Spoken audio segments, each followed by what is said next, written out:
बड़ी खबर बांग्लादेश से, जहां हिंदुओं का कत्लेआम जारी है, जहां हिंसा का दौर अभी भी जारी है। और इसी बीच अब एक बड़ी खबर सामने आ रही है कि बांग्लादेश में दरअसल 8 टेरर कैंप्स हैं जो एक्टिव हैं। कैसे अब ये भारत के लिए एक बड़ा चिंता का विषय बन सकते हैं, पूरी ज्यादा जानकारी के लिए हमारे साथ जुड़े हैं चेतन, उनसे जानेंगे। चेतन, बांग्लादेश में जो हिंदुओं पर अत्याचार हो रहे हैं, जो हिंदुओं को टारगेट कर निशाना बनाया जा रहा है, उसी बीच अब जो ये खुफिया रिपोर्ट सामने आई है, इसमें क्या कुछ कहा गया है? देखिए, जिस तरीके से ये रिपोर्ट का आपने जिक्र किया, रिपोर्ट में तो काफ़ी सारी चीज़ें हैं, लेकिन रिपोर्ट में जो सबसे ज़्यादा जिक्र जो है वो कड़ी पाकिस्तान से जुड़ती हुई नज़र आ रही है। आईएसआई, पाकिस्तान की खुफिया एजेंसी, या अगर उसे हम कहें कि पाकिस्तान के जो आतंकी हैं वो किसके इशारे पर काम करते हैं, आईएसआई के इशारे पर काम करते हैं। वो आईएसआई अब बांग्लादेश में एंट्री कर चुकी है और वहां पर बांटने की कोशिश कर रही है। किसको?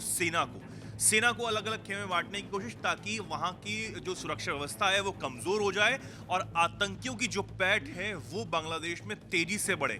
उससे सीधा खतरा किससे होगा? भारत को। तो अब अगर हम इसको ऐसे समझें कि पाकिस्तान के जो दो टुकड़े हुए, बांग्लादेश बनाया गया भारत की मदद से, और उसके बाद पाकिस्तान में जो नारे लगते थे कि ब्लीड इंडिया विद 1000 कट्स, तो वो जो नारा था 1971 के बाद जो वहां की सेना में और आज आसिम मुनीर के दिल में, जहन में ये बसा हुआ है, उस जहर के साथ कि भारत को भी उतना जख्म देना है जो उसने हमें दिया था। तो उस मंसूबों को कामयाब करने के लिए बांग्लादेश में साजिशें जो है वो रची जा रही हैं। दरअसल CNN न्यूज़ 18 को एक उसके हवाले से एक खबर सामने आई, एक रिपोर्ट सामने आई है। उस रिपोर्ट के मुताबिक अब कंट्रोल ब्रेकडाउन की स्थिति की तरफ जो है बांग्लादेश आगे बढ़ता हुआ नजर आ रहा है। इसका मतलब हो जाता है कि सरकारी संस्थाओं को जानबूझकर कमजोर करना, यानी कि उसको दबाया जा रहा है, उसको कमजोर किया जा रहा है एक साजिश के तहत। एक ऐसी स्थिति जो है वो पैदा हो जाए जिससे राजनीतिक और जो वैचारिक ताकतें हैं वो पूरी तरीके से फायदा जो है उसका उठाया जा सके, उसे उसमें इस्तेमाल किया जा सके। रिपोर्ट में यह भी कहा गया है कि कानून व्यवस्था का चरमराना मौजूदा राजनीतिक बदलाव का कोई साइड इफेक्ट नहीं होगा, बल्कि एक ऐसी सोची समझी रणनीति का हिस्सा है। बांग्लादेश की सेना को कई बार क्योंकि हम कहते हैं कि प्रो इंडिया माना जाता है, और ये टर्म हम इसलिए भी इस वक्त कह रहे हैं क्योंकि हमने कल भी एक आपको खबर दिखाई थी रिपोर्ट्स के मुताबिक कि भारत की जो सेना प्रमुख हैं उपेंद्र द्विवेदी साहब, उनकी लगातार बातचीत जो है वो बांग्लादेशी सेना प्रमुख वकारुज्जमा से हो रही है। बांग्लादेश की जो स्थिति है उस पर बातचीत हो रही है। साथ ही भारत के जो वहां पर संसाधन है, जो भारत का इन्वेस्टमेंट है, इंफ्रास्ट्रक्चर है, उसको कोई नुकसान ना पहुंचे, ये भी सुनिश्चित हमारी सेना कर रही है। तो लगातार बांग्लादेश जो सेना है वो भारतीय सेना के संपर्क में बनी हुई है। इसलिए कहीं ना कहीं ये टर्म कहा जाता है कि बांग्लादेशी सेना है वो भारतीय सेना को पसंद भी करती है। बिल्कुल। और यहाँ पर चेतन, लगातार जो हिंदुओं को टारगेट कर निशाना बनाया जा रहा है, उसे लेकर वहाँ उस्मान हादी की जो मौत हुई, उस पर बवाल मचा हुआ है, जो हत्या हुई, उसके बाद वहाँ के जो लोग हैं, जो भीड़ सड़कों पर उतरी है, उन्होंने 24 घंटे का सरकार को अल्टीमेटम दिया। और इसी बीच ये खुफिया रिपोर्ट आना, और बांग्लादेशी सेना के जो अधिकारी हैं वो आखिर क्यों टेंशन में, और जो भारत के खिलाफ यहाँ पर हम कहें एक बड़ी साजिश है, इससे किसका फायदा होता हुआ दिख रहा है? देखिए, खुफिया रिपोर्ट में सबसे ज्यादा जो गंभीर असर है वो बांग्लादेशी सेना के लिए है, क्योंकि उसे अलग अलग टुकड़ों में बांटने की साजिश आईएसआई कर रहा है। रिपोर्ट के मुताबिक सेना के जो मिड लेवल के अधिकारी हैं उनमें भारी असंतोष पनप रहा है। पुलिस तंत्र पूरी तरीके से निष्क्रिय हो चुका है। हम दंगे वहां पर देख रहे हैं, जो हिंसा वहां पर हो रही है, कट्टरपंथियों का पूरा तांडव जो है वो सड़क पर हो रहा है, और पुलिस जो है वो सेना नाकाम नजर आ रही है। इस वजह से सेना को ना चाहते हुए भी फर्स्ट रिस्पॉन्डर की भूमिका जो है वो निभानी पड़ रही है, क्योंकि पुलिस जो है वो काम ही नहीं कर पा रही वहां पर। मिड लेवल अधिकारियों की शिकायत यह है कि उन्हें ना तो स्पष्ट राजनीतिक समर्थन मिल रहा है और ना ही कानूनी सुरक्षा। वो सड़कों पर हालात जरूर संभाल रहे हैं, लेकिन हर फैसले पर आने वाले समय में कार्रवाई का डर उन पर बना हुआ है कि कहीं यही कट्टरपंथी जो यूनिस को अपनी कठपुतली बनाए हुए हैं, कहीं यही यूनिस उन सेना अधिकारियों पर ही हावी ना हो जाए। हमने देखा कि मोहम्मद यूनिस की सरकार जब आती है, अंतिम सरकार, तो उनकी सरकार में शेख हसीना के साथ जो पुलिस अधिकारी थे उनको भी सजा दे दी गई। तो जो अभी अधिकारी वो ये कैसे मान लें कि अगर हम अभी कोई कार्रवाई करते हैं इन कट्टरपंथियों पर जो वहां पर उधम मचाए हुए हैं, उत्पात मचाए हुए हैं, आने वाले समय में उन पर कार्रवाई नहीं होगी। तो ये भी एक कहीं ना कहीं इस वजह से मनोबल जो है तेजी से गिरता हुआ नजर आ रहा है। तो आईएसआई इसी का फायदा उठा रही है। और इसके साथ एक और जो आपने शुरुआत में खबर बताई कि अलग अलग लोकेशन पर टेरर कैंप की जो रिपोर्ट्स हैं वो सामने आ रही हैं। दरअसल टेरर कैंप जो बताए जा रहे हैं वो 8 अलग अलग लोकेशन पर बांग्लादेश में बताए जा रहे हैं, और वो भारत से सटे हुए इलाके हैं। अगर हम इसकी बात करें, सबसे पहला जो लोकेशन है वो है अंसार अल इस्लाम आतंकवादी संगठन का, अल कायदा और ओसामा बिन लादेन से सीधे तौर पर यह जुड़ा हुआ पाया गया है। इस संगठन पर आतंकवादी गतिविधियों की जो प्लानिंग करना और इसी के साथ हथियारों की जो जरूरत है उसको पूरा करना, आतंकी हमलों को अंजाम देने का भी लगातार इस पर जो बातें हैं वो होती रही हैं। अंसार और इस्लाम मुख्य रूप से उत्तरी और उत्तर पूर्व इराक में हमेशा से एक्टिव रहा है, लेकिन अब ये बताया जा रहा है कि ये संगठन बांग्लादेश में भी एक्टिव हो चुका है और वो भी भारत के बॉर्डर के नजदीक। लश्कर ए तोयबा, अल कायदा, ओसामा बिन लादेन और तालिबान से जुड़ा हुआ ये संगठन जो है वो रहा है और कई सारे जो आतंकी हमले हैं भारत में भी, जिसमें 26/11 जो आतंकी हमला है उसमें भी संगठन का नाम जो है सामने आता रहा है। इसी के साथ लोकेशन नंबर 2 की अगर हम बात करें तो बासिला में भी आतंकवादी संगठन जो है वो एक्टिव बताया जा रहा है।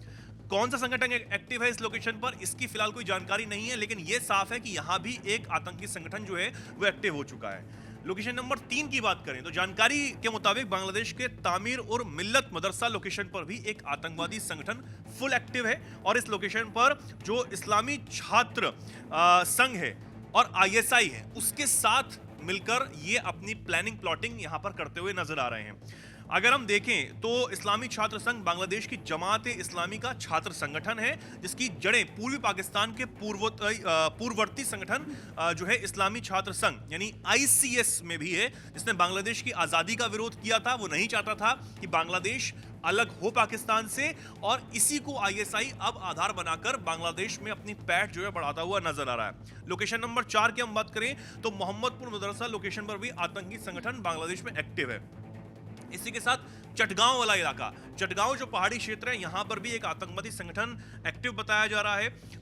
ये इलाका जो है वो भारत के जो त्रिपुरा है, मिजोरम है और म्यांमार दोनों के करीब पड़ता है। मतलब आप देखिए जो शुरू से साजिश चल रही है मोहम्मद यूनुस के दिमाग में और वहां के कट्टरपंथियों के दिमाग में कि भारत के जो पूर्ववर्ती राज्य हैं उनको कहीं ना कहीं भारत से कट किया जाए, अलग किया जाए और वो ये साजिश चीन में भी जाकर मोहम्मद यूनुस बताते हैं कि ये लैंडलॉक्ड इलाके हैं भारत के और इन पर आसानी से कब्जा किया जा सकता है। ये वही साजिश थी। हाँ बिल्कुल, बांग्लादेश से भी एक नेता ने एक बड़ा बयान देते हुए यही कहा था कि अगर बांग्लादेश में कोई भी अस्थिरता होती है तो फिर भारत के जो पूर्वोत्तर राज्य हैं उनको अलग थलग कर दिया जाएगा। तो ये दिखाता है कि जो बांग्लादेश है वहां पर जो भारत के पूर्वोत्तर राज्य हैं उनको लेकर कितनी ज्यादा जो वार्निंग्स हैं लगातार दी जा रही हैं, जिसके बाद हमने देखा कि भारत की भी प्रतिक्रिया है और भारत ने सीधा सीधा कहा कि हम बांग्लादेश की जो स्थिरता है उसके लिए पूरी तरह प्रतिबद्ध हैं। लेकिन ऐसे बयान आना यहाँ पर अपने आप में एक बहुत ही सीरियस मुद्दा चेतन हो जाता है। नहीं बिल्कुल, और इसी की अगर हम बात करें कि छठे लोकेशन पर कौन सा आतंकवादी संगठन एक्टिव है तो बताया जा रहा है कि रिवर बैंक के एरिया में भी एक आतंकवादी संगठन है जिसका नाम है जमात उल मुजाहिदीन। उसके सक्रिय होने की जानकारी जो है वो निकलकर फिलहाल सामने आ रही है। इसके अगले लोकेशन की बात करें तो बोगुरा और चापाई नवाबगंज इलाके में नियो जमात मुजाहिदीन बांग्लादेश जो कि ISI से ही प्रेरित है और ISI का ही बताया जाता है कि बनाया हुआ ये एक आतंकवादी संगठन है, ये एक्टिव बताया जा रहा है। बांग्लादेश के इतिहास में ये सबसे चरमपंथी हिंसक गुट बताया जाता है और जो चपाई नवाबगंज जिला है वो भारत के पश्चिम बंगाल जो कि मालदा जिले के पास है उससे सीधा सटा हुआ बताया जाता है, यानी कि ये भी भारत के इर्द गिर्द ही यहाँ पर एक्टिव बताया जा रहा है। तो ये क्योंकि जो बॉर्डर का इलाका है वो वैसे संवेदनशील हो जाता है तो अपने आप में ये भी एक खतरे की घंटी यहाँ पर बताई जा रही है। इसी के साथ आखिरी और 8वीं लोकेशन की हम बात करें तो ढाका में आवासीय हॉल की लोकेशन पर भी एक आतंकवादी संगठन सक्रिय बताया जा रहा है। यहाँ पर हिज्ब उत तहरीर आतंकी संगठन एक्टिव है और इसका नाम भी कई आतंकी हमलों में सामने आ चुका है। तो ये अपने आप में बड़ी बात है कि अगर मोहम्मद यूनुस ये कहते हैं कि यहाँ पर हम फुल कंट्रोल कर रहे हैं सब चीजों पर, उस फुल कंट्रोल के बाद भी इतना बड़ी हिंसा कैसे हो जाती है। जो 2024 में हिंसा हुई उसमें कई अल्पसंख्यकों को खासकर हिंदुओं को वो मौत के घाट उतारा गया, इस हिंसा में भी अभी यही हुआ। अगर उस्मान हादी की मौत होती है, हत्यारा नहीं पकड़ा जाता है तो किसी एक हिंदू को इतनी बर्बरता से उसकी हत्या कर देना ये कहां तक सही था। और अगर उस्मान हादी के जनाजे में मोहम्मद यूनुस पहुंचते हैं तो उस जो दीपू है यानी कि जो हिंदू व्यक्ति है जिसकी हत्या बांग्लादेश में की गई उसके लिए क्या मोहम्मद यूनुस कहेंगे। भारत लगातार ये कह रहा है कि हमारी बांग्लादेश पर नजर है, हम ये जानते हैं कि भारतीय सेना फुल एक्शन मोड में है, लेकिन सबसे बड़ी बात ये है कि ISI जो बांग्लादेश में करवा रही है, मैं बार बार इस बात को पहले भी कह रहा था कि बांग्लादेश की सरजमी का इस्तेमाल पाकिस्तान के आतंकी और वहां की जो फौज है, जो कायर फौज है, वो भारत के खिलाफ कर रही है।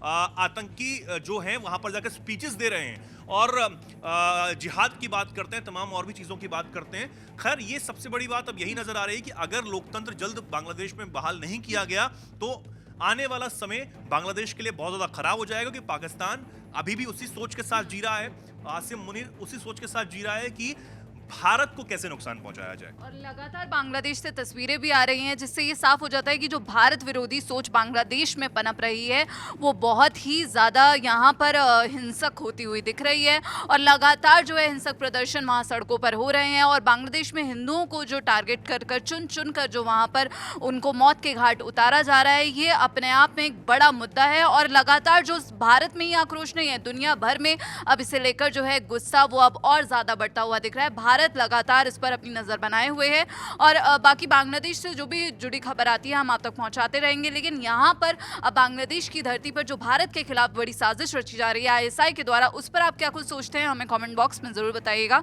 बाकी देश और विदेश की खबरों के लिए आप जुड़े रहिए दैनिक जागरण के साथ। नमस्कार।